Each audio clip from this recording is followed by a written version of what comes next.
예, 오늘 말씀 전하겠습니다. 오늘 말씀은 아직 더 가야 할 길이란 제목으로 창세기 16장 전체를 다루는데요. 본문 말씀으로는 1에서 3절, 15에서 16절을 중심으로 말씀을 나누고자 합니다. 본문 말씀 한 목소리로 합독하시겠습니다. 시작.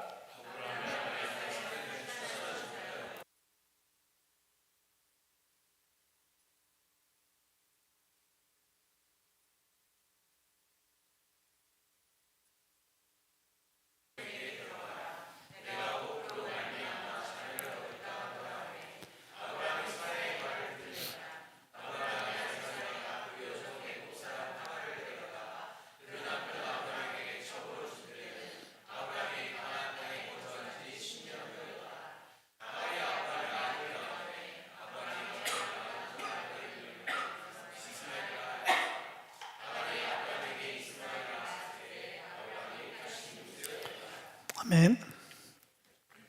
놀라운 건 지금 여러분들과 제가 읽은 본문이 15장 뒤에 바로 따라 나온다는 게 가장 하이라이트입니다.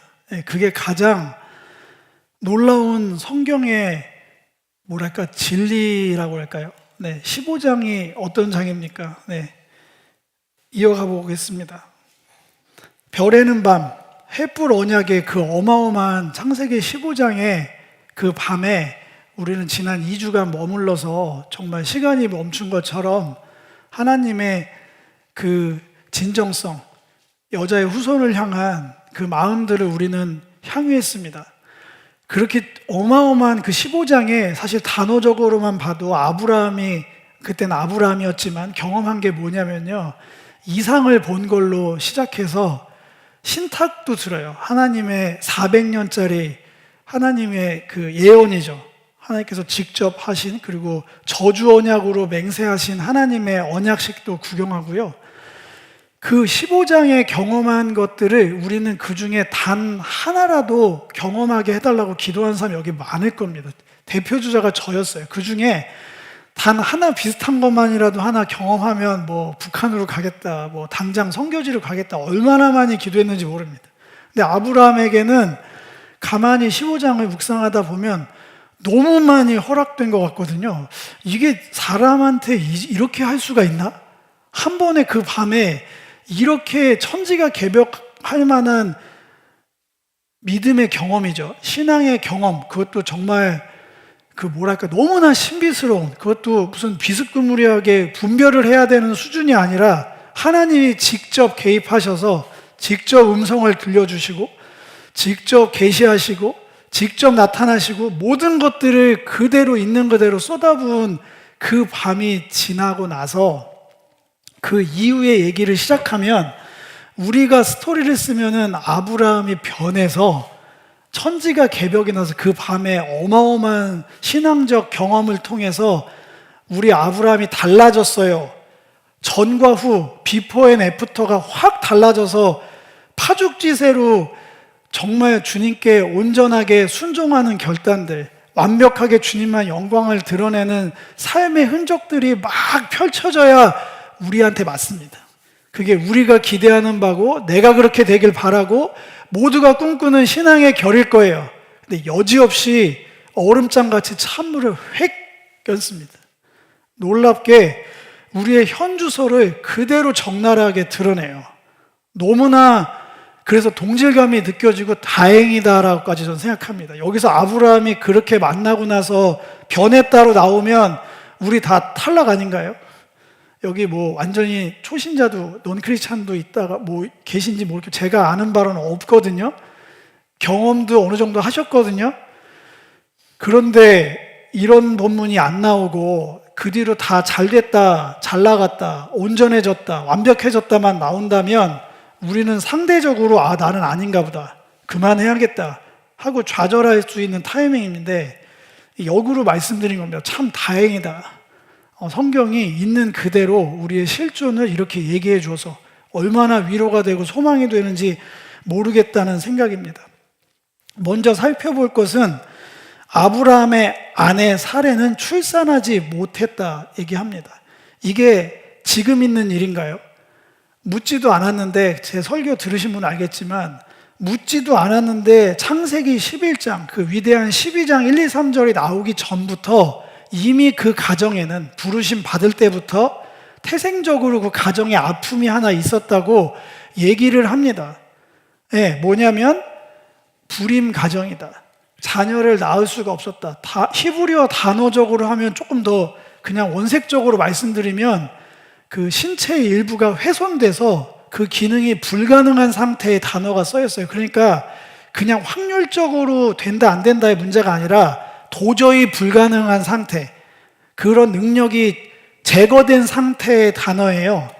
그렇게 어마무시하게 딱 잘라서 안 돼, 이 가정에서는 이게 안 되는 일이야로 이미 11장 30절에 사례는 임신하지 못했다가 나옵니다.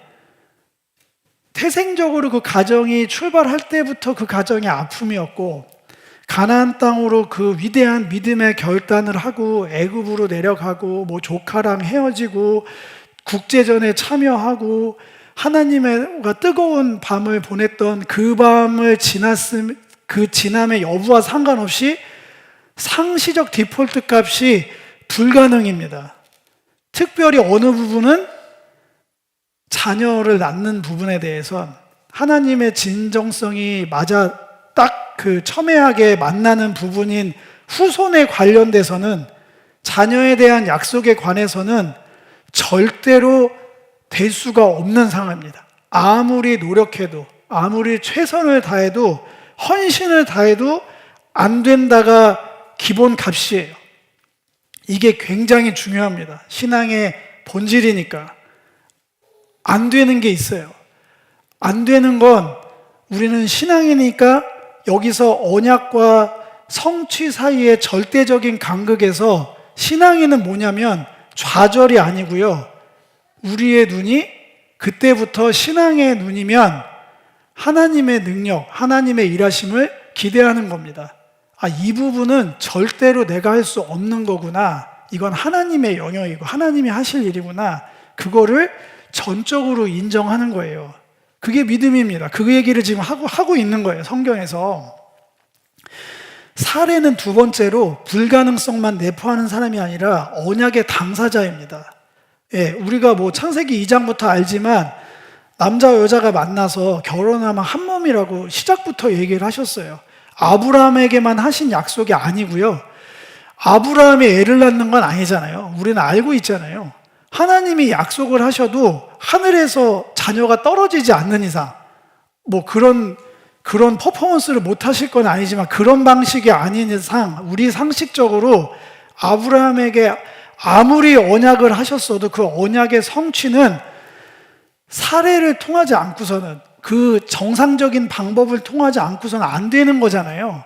사례는 아브라함만 언약의 당사자가 아니라 아브라함에게 하셨던 그 위대한 별에는 밤의 그 언약들, 여기 써있죠. 15장 4절 여호와의 말씀이 그에게 임하여 이르되 그 사람이 내 생속자가 아니라 내 몸에서 날짜가 내 상속자가 되리라. 거기서 네 몸은 아브라함만 얘기하는 게 아니에요. 사례, 그렇게 페어로 한 몸이니까 이거는 당사자입니다. 언약의 당사자.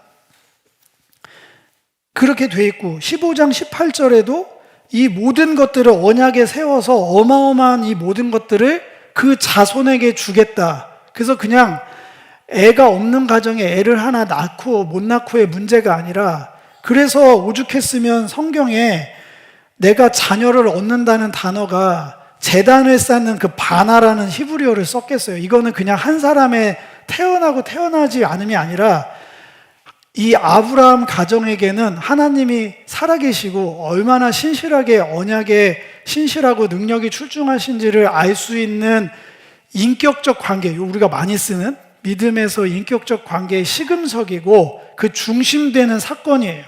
하나님이 보시기에도 그렇게 자기의 신실함과 진정성의 진실됨의 모든 것들을 다 걸고 약속하신 그 여자의 후손의 탄생, 그걸 통해서 아브라함의 믿음의 여정에 실체가 드러나는 거예요. 그 사람이 뭘 하든 앞으로 뭘 어떻게 하든지 간에 이 인간과 사람과 하나님의 제일 만날 수 있는 그 간극을 메꿀 수 있는 불가능한 인간, 그러나 언약의 당사자인 사람과 하나님의 말씀 혹은 언약이 만나는 지점은 이 자손입니다. 자손. 그렇게 이야기가 이어지고 있어요. 현실은 불임의 몸입니다. 예, 아브라함 가정에서 특히 사례에게.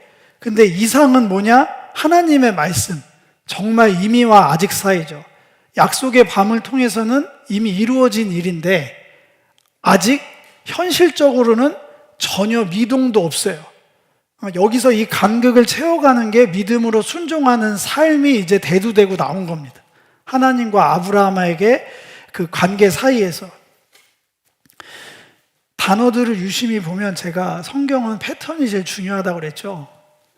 아브라함의 선악과 사건. 전 원래 오늘 제목을 이렇게 붙이려다가 너무 좀 자극적일 것 같아서 아브라함의 선악과 사건이 등장하는 겁니다. 아내와 남편이 나오고요. 아내와 남편. 그리고 취함과 따먹었다이죠. 그 다음에 아내의 말을 들었다. 우리는 너무나 익숙한 표현이죠.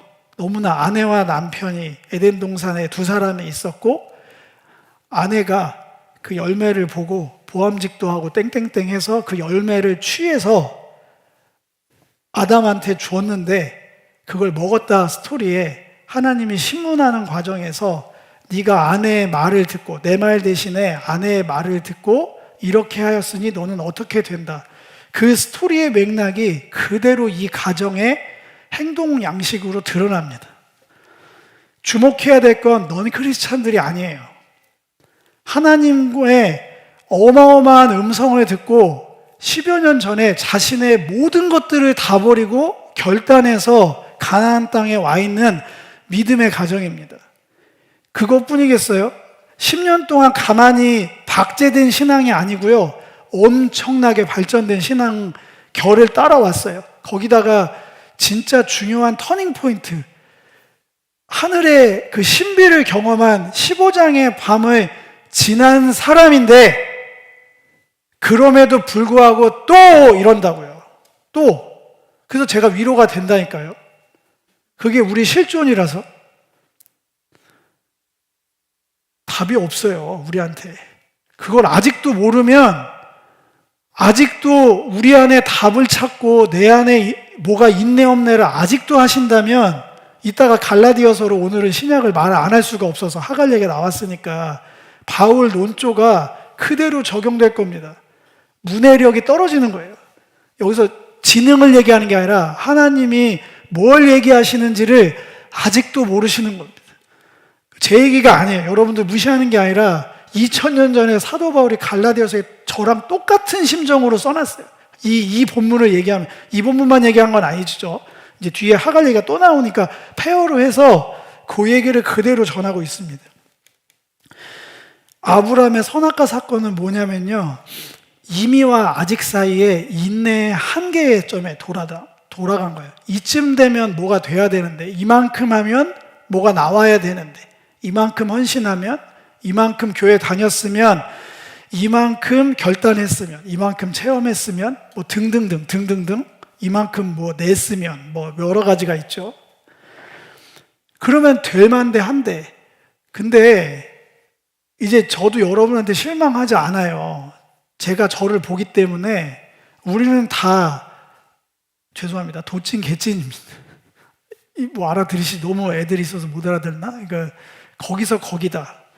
예, 뭐 개하고 거의 사이다. 뭐 그 한 끗 차이다. 뭐 여기서 더 신령해 보이고 뭐가 더 영적으로 보이고 뭔가 하나님하고 직통 계시를 받을 것 같고 그런 사람도 없고요.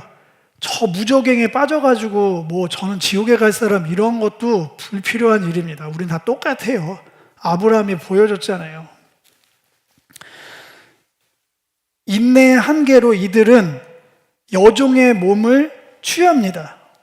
이 여종의 몸을 취한 건 그때 고대 근동의 방식으로는 굉장히 합리적인 선택이에요.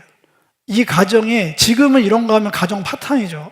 신문에 날만한 일입니다. 근데 그 당시에는 성경에만 이런 문헌이 기록이 있는 게 아니라 심심치 않게 나옵니다.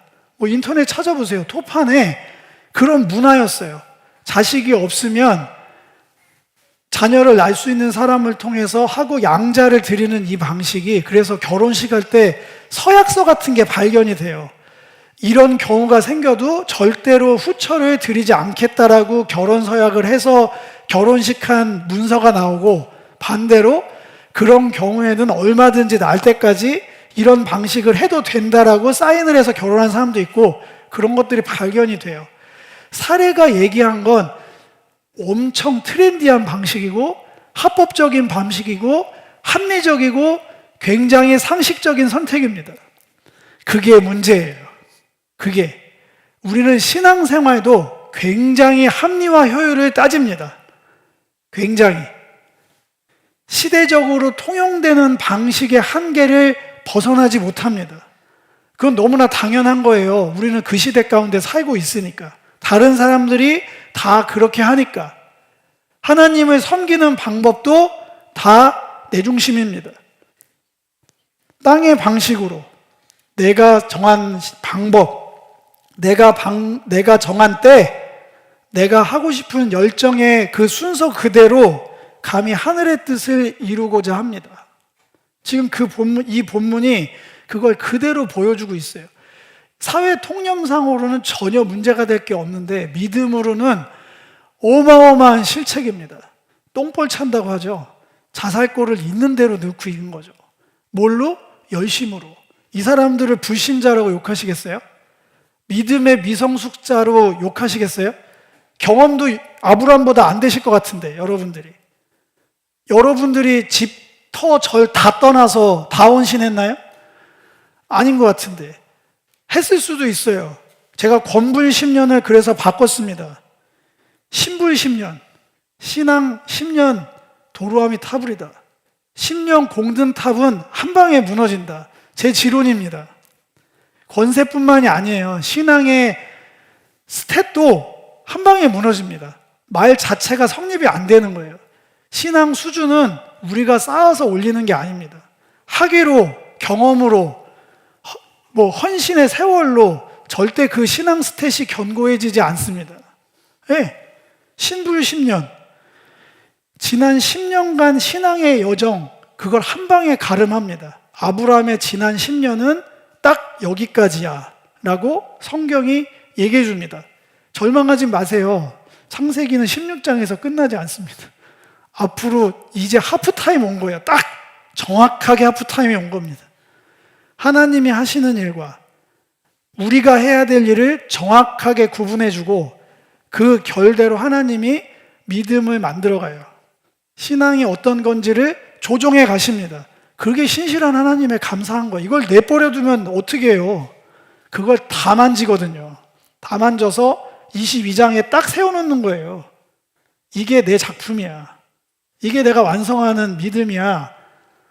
이걸 보고서 신앙생활에 얼마나 감사한지 몰라요. 이 여정이 기록됐다는 게. 아니면 우리 환상 같은 거 있잖아요. 예수 믿고 구원받으면 한 방에 뒤집어져서 햇빛이 나에게 나뭇잎이 날 노래해요.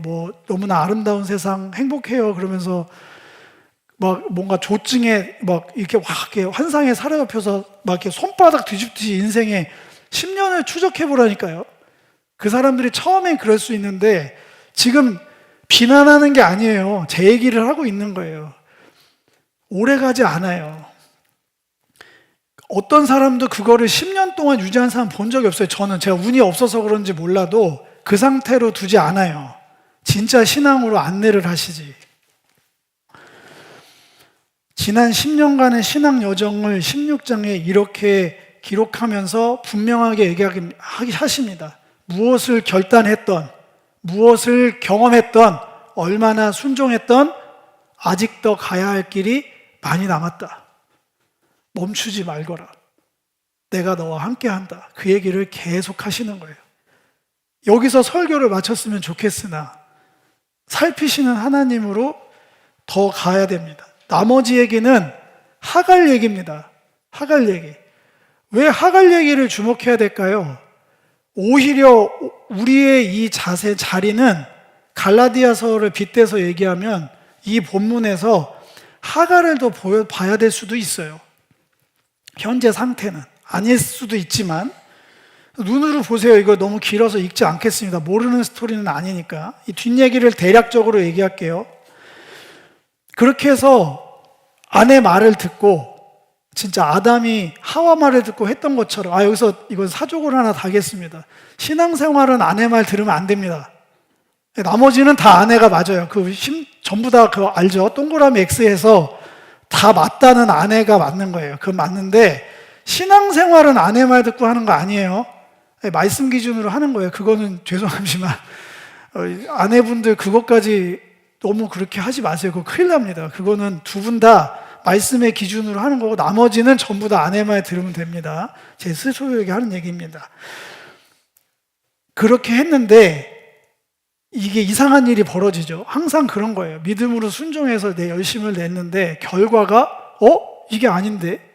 아니 이렇게 헌신하면은 이런 게 나와야 되는데 다 자기가 당구 치듯이 쿠션 치듯이 길을 내서 딱 치면 하나님이 딱 이렇게 응답하고 딱 이런 결과가 나와야 되는데 상상하지도 못한 일이 발생합니다. 하갈이 돌변을 해요. 돌변을 해서 이상한 일을 시전하기 시작합니다. 그래가지고 아내가 이제 뭐라고 했는데 아브라함이 더 과간입니다. 당신 눈에 알아서 해라. 당신 눈에 좋을 대로 알아서. 이것도 되게 기시감이 가는 성경 구약에서 되게 위험한 발언이잖아요. 자기 눈에 보기 좋을 대로. 사사기를 통과하면서 내내 자기 눈에 보기 좋을 대로. 하와가 따먹었을 때도 자기 눈에 보암직도 그게 그대로 나옵니다. 그거 너 하고 싶은 대로 원래서 제지를 했으면 그나마 됐을 텐데 그 벽이 넘어가니까 사레가 하갈을 학대합니다. 여기는 사라가 아니에요. 변하기 전에 사레입니다. 이걸 뭐 쉴드 쳐줄 필요 없어요. 자기가 말해놓고 꾀에 자기가 넘어가서 학대를 시전하는 거죠. 그리고 하갈은 그 고통의 자리를 도망갑니다.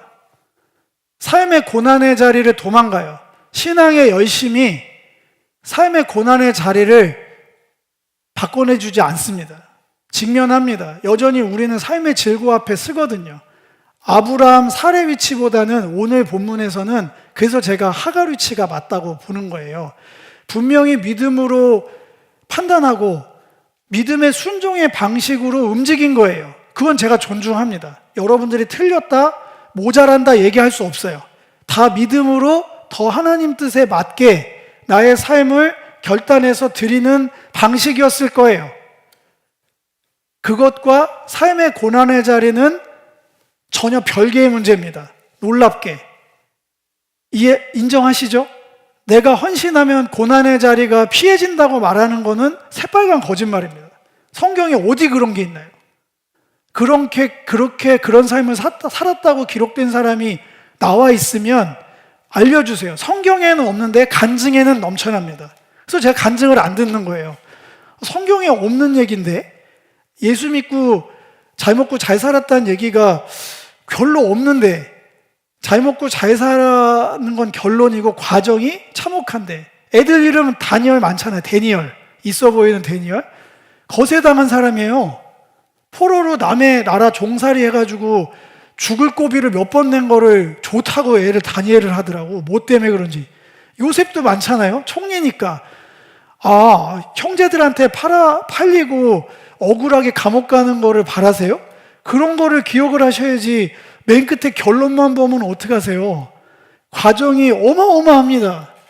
그 과정을 통과해야 형통하신 하나님, 그 하나님을 만나야 그렇게 되는 건데 그 과정 없이 결론만 보고 막 덜컥덜컥 애한테 그런 이름을 막 지면 안 돼요.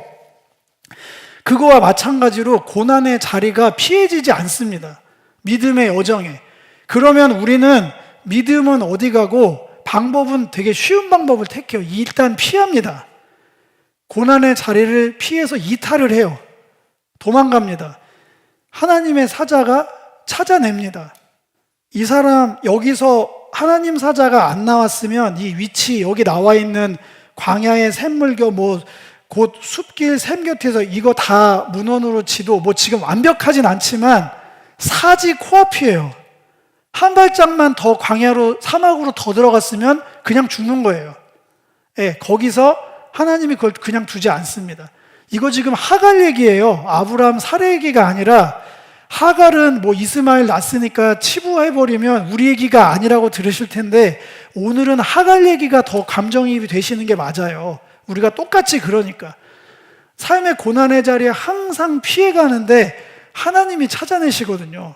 어떻게 찾았냐고 그러면, 이 얘기를 쭉 하다 보면은 이 하갈이 하나님의 사자가 아니라 내가 하나님을 만났다 얘기하거든요. 하나님의 사자를 만났다고도 안 해요. 하나님을 만났는데 어떤 하나님을 하갈을 만났냐면요, 내 삶을 그냥 원색적으로 얘기할게요. 단어 그대로. 무슨 샘물이냐면 살아서 나를 보시는 하나님, 그를 만난 샘물이란 뜻이거든요. 살아 계셔서 나의 일거수일투족을, 옛날 성경에는 감찰하시다로 돼 있어요. 감찰하시는 하나님. 우리 지금 현대어 버전에 감찰, 감시하고 조사하다, 그게 아니고 막 이렇게 너 지켜볼 거야, 막 팔짱 끼고 탈탈 털고, 그런 감찰이 아니라 따뜻한 시선으로 얼로 튈지 모르지만 어느 위험에 빠질까 봐 보호하시다. 그래서 예전 성경 보면 돌보시다 개념으로 돌보시고 주목하시고 항상 바라보시다라는 뜻으로 감찰하시는 하나님이 출동하신 거예요. 출동하셔서 그의 인생을 사지로 몰아가는 그의 발걸음을 제지하시고, 놀랍게 뭐라고 하냐면 언약을 하갈한테도 주십니다. 물론 아브라함에게 주신 언약하고는 퀄리티가 달라요. 그건 맞는데 하갈에게도 믿을 수 있는, 그 수준에서 붙들 수 있는 또 한 번의 계시를, 신탁을 하갈에게도 허락하십니다. 그리고 놀랍게 하나님의 방식은 이거예요. 그 고난의 자리로 돌아가라. 전제가 뭐냐면 그냥 가서 다시 개고생해가 아니죠. 고난의 자리를 피한 사람에게 계시를 통해서 인내의 이유를 만들어 주십니다. 내가 네 인생을 돌보고 있어. 걱정하지 마. 근데 너의 인생의 지금 자리는 거기야. 피하지 말고 거기에 있어. 단 내가 너를 감찰하고 있는 거를 기억해를 말씀으로 하신 거예요. 언약으로. 자손을 너에게도 허락하겠다라는 말씀의 근거로 돌려보냅니다. 그 자리로. 이탈했던 바로 그 자리로. 그게 신앙의 이탈이든 뭐든 간에 우린 다 믿음 안에 있으니까 신앙의 자리에서 하나님의 낯을 피해서 도망갔을 때 하나님이 나타나셔서, 이거를 사회적으로 보면 이게 무슨 위로예요? 고문이지. 내가 여기 죽겠어요, 제가 나 학대해요, 도와주세요 했더니 그 자리로 돌아가, 견뎌내.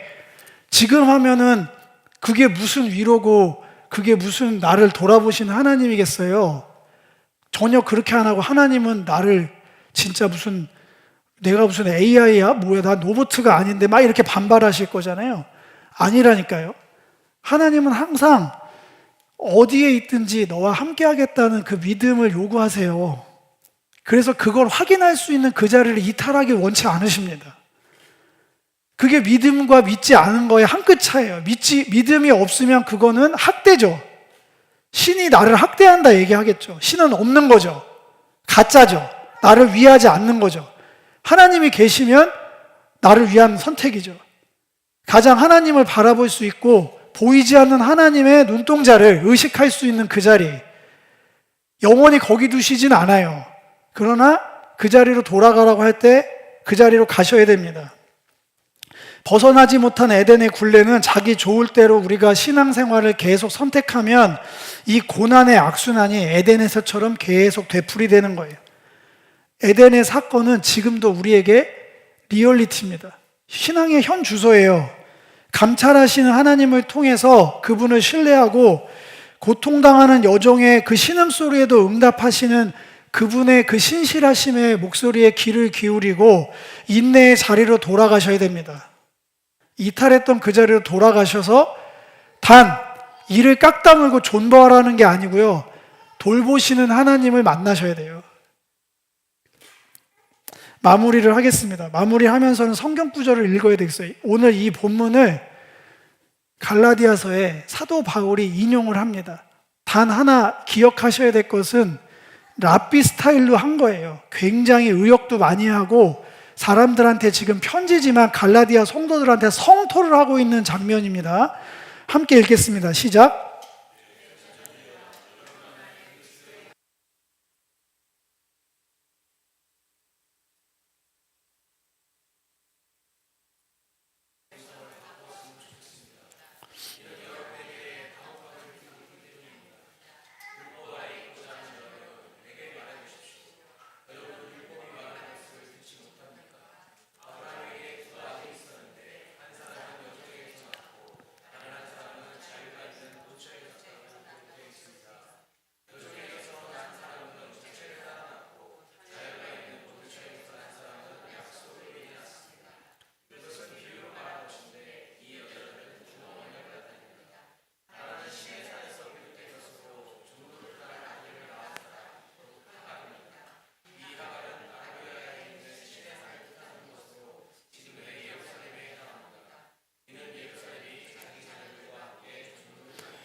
네, 갈라디아서 바울의 초창기 서신이라 그 원어로 읽으면 제가 뭐 원어 깊이 있는 그런 수준 아니지만 굉장히 거칠고요.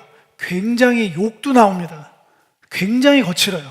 초창기 나중에 디모데 전후서 쓸 때 바울이 아니에요. 굉장히 신랄하게 비판하고 원색적으로 다이렉트로 다 찔릅니다. 앞에 쭉 여기도 이신칭이가 갈라디아서에 나오죠. 그래서 바울은 참 아브라함 인용을 많이 하는 사도인데요. 여기서도 토픽이 이겁니다. 그리스도의 형상이 이루어지기까지의 과정을 얘기하고 싶은 거. 이런 걸 놓치면 안 돼요. 괜히 뭐 율법 이런 거에 함몰돼서 본질을 얘가 말하고자 하는 바의 본류를 놓치면 안 돼요. 이 모든 얘기의 핵심은 뭐냐면 그리스도의 장성한 분량을 이루려면 이런 단계를 지나가야 되잖아. 그 단계에 머물러 있으면 안 되잖아라는 얘기예요. 그러면서 나는 정말 내가 언제까지 이래야 되는지 애 낳는 것처럼 너무너무나 고통스럽다. 그러면서 이야기를 내가 정말 조용조용히 차분하게 할렐루야 막 이러면서 형제님 힘드시죠? 막 이러고 싶은데 자기도 언성이 높아질 수밖에 없다는 거예요. 지금 이 얘기는 너무 답답하니까. 안타까운 거지 정죄가 아니에요. 잘 생각해 보세요. 갈라디아서를 듣고 있는 사람들은 성도가 아닙니까? 넌 크리스찬들이 아니잖아요. 믿음으로 열심으로 어떻게든지 신앙생활을 하고 있는 사람들한테 편지를 쓴 거잖아요. 교회에다가 편지를 쓰면서 밖에 있는 넌 크리스찬들 들으세요. 이 바보가, 사도 바울은 바보가 아니에요. 지금 이걸 듣고 있는 사람들은 다 교회 성도들이에요. 믿음이 있는 사람들이라고. 그러니까 뭐 구원을 받았네 안 받았네 너는 지옥 갈 믿음이네 네 수준은 뭐니 지금 이런 얘기를 하고 있는 게 아니라고. 바울은 바울이 분별사인가요? 바울이 왜 그런 데다 힘을 쓰죠? 바울이 바라는 건 제발 이 편지를 듣고 있는 사람들이 그리스도의 장성한 분량으로 이루기를 바라는 거예요. 뭘 얘기하냐면 성경 좀 봐. 그 얘기를 하는 거야. 성경 그렇게 물고 빨고 이게 맞고 이렇게 해야 된다. 이게 뭐 하나님이다. 어마어마하게 열심들을 내고 있는데 딱 그에 여러분들은 율법이 말하는 것들을 못 듣고 있습니까? 너도 성경 보고 나도 성경 보고 있잖아. 여기 율법이 두 개 의미예요. 하나는 진짜 이 사람들의 문제됐던 율법의 행위. 하나는 우리가 지금 읽고 있는 토라. 하나님의 기록된 말씀. 너 말씀 잘 안 읽어? 문해력이 딸리니? 아니 좀 죄송합니다. 그냥 요새 언어로. 까만 건 글자고 하얀 건 종인 것 같은데 좀 잘 좀 읽어보지 그래. 잘 좀 읽어봐. 그러면서 하갈 얘기를 하는 거예요. 하갈 얘기를. 뭔가 열심히 하고 하나님의 뜻대로 뭔가를 해. 그거 다 네 열심이잖아. 네 방법이잖아. 그거 다 아직도 육체를 따라서 신앙생활을 하는 거야. 여전히. 이 뒤에 제가 뺐습니다. 결론이 성령을 따라서 자유하게 하는 신앙생활이 아니고 성령을 따르는, 왜 그게 중요하냐면 우리 영으로 성령으로 거듭난 거잖아요. 우리가 장로교 교리에 익숙해 있으니까 믿을 때 성령으로 거듭나잖아요.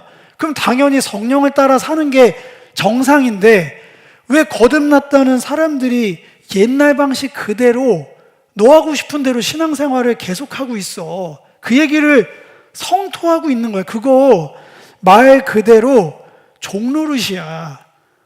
종은 뭐냐면 죽도록 열심히 하는 게 종이잖아요. 죽도록 열심히 하는 거예요. 열심히 안 하는 게 아니라 죽도록 열심히 해요. 너무 안타까운 거예요, 바울이. 그 헌신의 분량이, 그 방향이, 그 삶의 방향이 너무너무 안타까운 거예요. 그게 다가 아닌데. 그러면서 그거를 뭐라고 하면 지금도 있는 예루살렘, 하늘에 있는 예루살렘의 방식이 아니라 땅의 방식이잖아. 그러면서 성도들한테 제발 성령을 따라가는 삶으로 이제 너의 삶의 자들이 옮겨왔으면 좋겠어. 그 얘기를 하고 있는 거예요. 수많은 믿음의 경험들과 실행들을 여러분들은 무한 반복하고 있습니다. 거기에 여전한 삶의 고난은 똑같이 그 분량만큼 벗어나지지 않고 그대로 있고, 우리는 그 현장 앞에서 도망치고 외면하는 방식, 이걸 그대로 이원화해서 수많은 믿음의 경험과 실행들은 반복하면서 삶의 고난의 자리에서의 성령을 따라 살아가는 실제적인 예배적 삶은 외면하고 이걸 전부 다 이원화해서 계속 육신을 따르는 신앙생활로 끝까지 평행선으로 가고 있는 거예요. 그 벼랑 끝에서는 다른 방법이 없습니다. 여러분들의 삶을 어떠함에도 불구하고 감찰하시는 하나님을 만나서 다시 원위치 하셔야 돼요. 다시 원위치.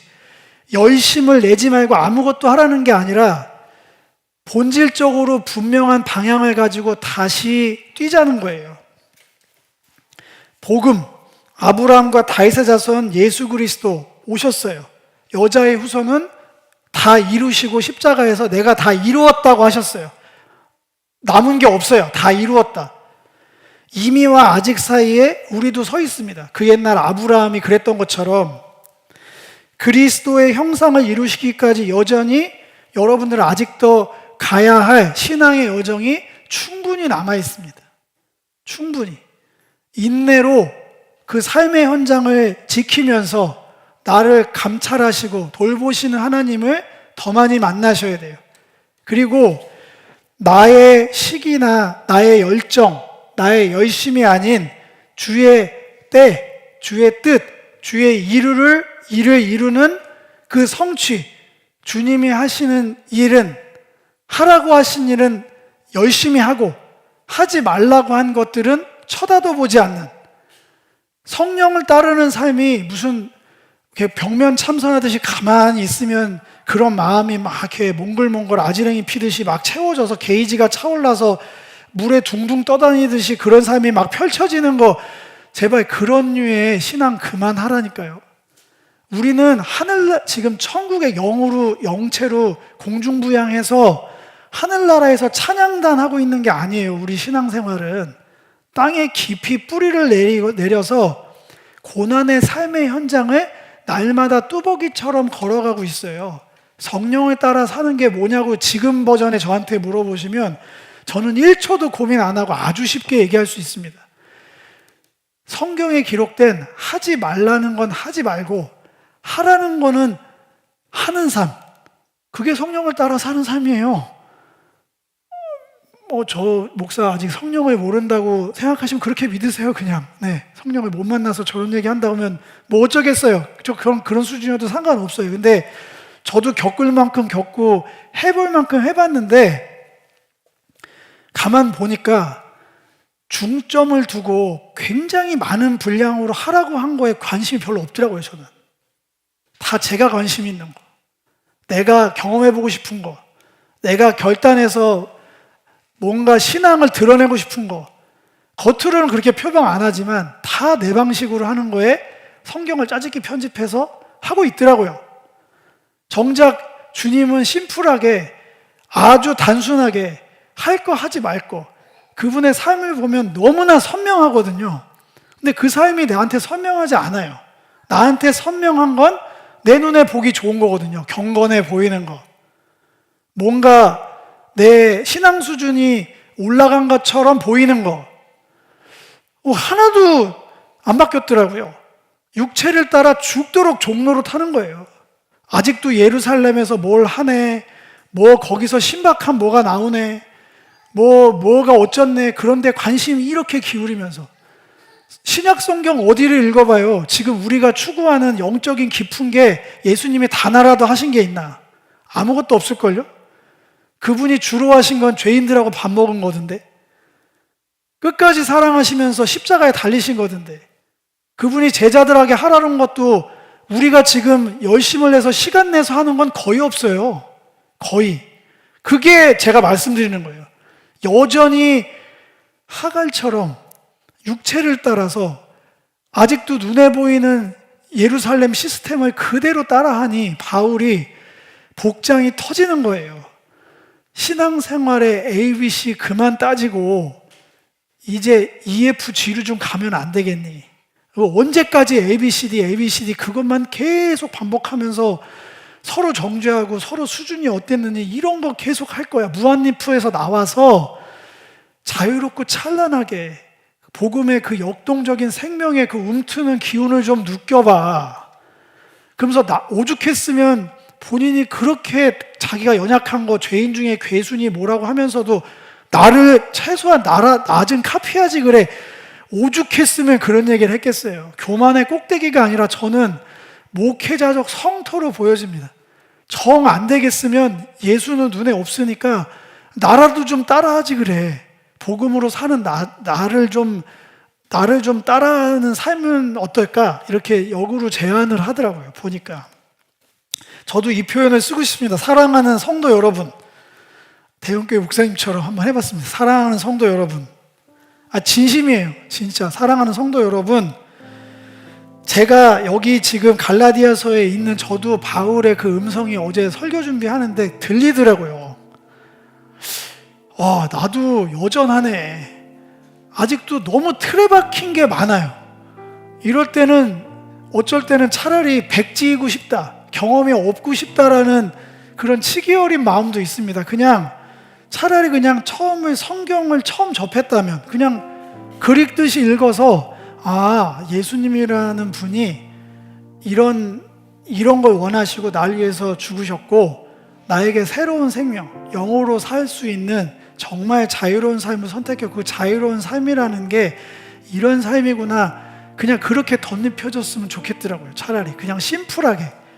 왜냐하면 주님은 능력이 많으시고 신실하시기 때문에 가장 좋은 것으로 저희에게 명하신 거거든요.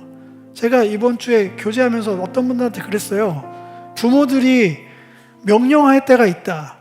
진짜 좋은 거면 무조건 하라고 명한다. 그렇잖아요? 진짜 하면 안 되는 거는 너가 하면 절대 안 돼 하면서 막아요. 그 부모니까 하는 거거든요. 저는 성경이 딱 그렇다고 봅니다. 아버지 되신 주님께서 정말 좋은 거는 극강으로 하라고 써놨겠죠. 이건 꼭 해야 돼. 너는 그래야 너가 정말 수지 맞는 인생이야. 거기에 관심을 기울이시면 돼요. 그게 자유인입니다. 종이 아니라. 반대는 제발 그런 건 하지 마. 너의 인생을 좀먹는 거고 너의 인생이 그 피라미드 구조에서 도로 애굽으로 들어가는 일이고 도로 바벨론 들어가서 쩔이 돼서 뇌절돼서 사는 삶이야. 거기서 나오라고 하시면 거기서 나오면 되는 거예요. 그게 믿음이거든요. 고난의 자리 피해달라고만 기도하지 마시고 오히려 오늘 하갈처럼, 하갈도 만나주셨는데 저 감찰하시는 하나님 한번 만나주시면 안 됩니까? 그럼 하나님 똑같이 얘기할 거예요. 삶의 자리 벗어나지 말고 인내로 기다리라. 예, 알겠습니다. 그게 오늘의 결론이에요. 그래서 제가 하갈에도 주목하자고 한 거예요. 오늘은 갈라디아서 보면서 여기 아브라함, 사라 완성의 22장에 계신 분들은 죄송하지만 저를 포함해서 아직 더 가야 할 길이라는 의미에서 제가 판단하거나 평가하는 게 아니라 아직 더 가야 될 동행자로서 그렇게 보이니까 오늘은 하갈의 자리 머물러서 감찰하시는 하나님의 만나기를 소망했으면 좋겠다로 마무리하고 싶습니다. 우리 함께 기도했으면 좋겠습니다.